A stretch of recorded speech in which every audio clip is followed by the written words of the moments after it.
Now, the mom told the local reporters, quote, "I wanted to be sure nobody else jumped in." What? Meaning what? Is she the ref? Standing by to make sure that... Is this the octagon? Right, exactly. Mom is the octagon. Out. I don't know. She also said that the only way, when asked why she didn't resolve this issue with the girls' school, she allegedly replied, quote, "This was the only way to solve the problem." So, Dr. Lisa Strohman, that's why I brought you in here. How should parents manage online bullying?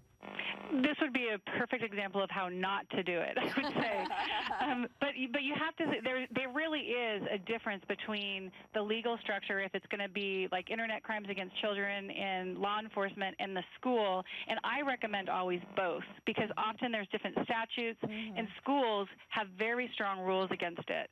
So the mom should have went to the school, because they actually are, with federal dollars, are required to actually respond to these things.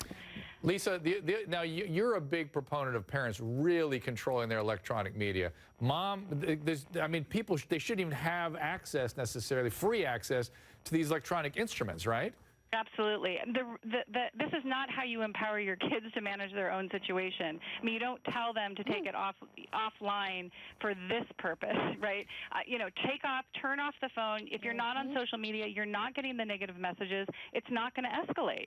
Now, you've impressed me with how bad the problem is. Help my audience here at HLN understand how bad is this preoccupation with electronic media that our next generation is coming up with.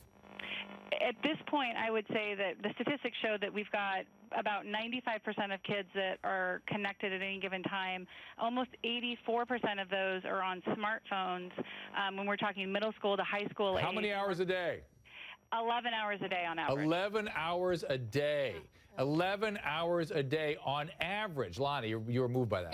Yeah, and Lisa, I have a question for you. You know, it seems so simple, just tell the kids or take the phones away from them, and yet you hear these numbers like this. Is it possible when you work with these parents, will they consider, will the kids follow it, or is everyone just too addicted to their phones that they can't just unhook from Yes them? and yes. Yeah, that's a really difficult question. I mean, unplugging is the biggest problem that I have, and convincing parents that it's healthy for everybody, I do in baby steps. We do tech-free Tuesdays in our house. I mean, we do things that, and I show by example on the things that I'm doing and give examples for parents on the fact that you still have control. You're the one that gets to make these decisions. Sarah? Lisa, what about before you even unplug or restrict the kids' access, specifically in this case, what if she had just blocked the messages, blocked the text, which you can do on an iPhone. I'm assuming you could do it on other phones. Blocked the social media profiles from being able to remember, this girl was also a perpetrator of the aggression, right? It was going in all kinds of directions. Right. Everybody was involved.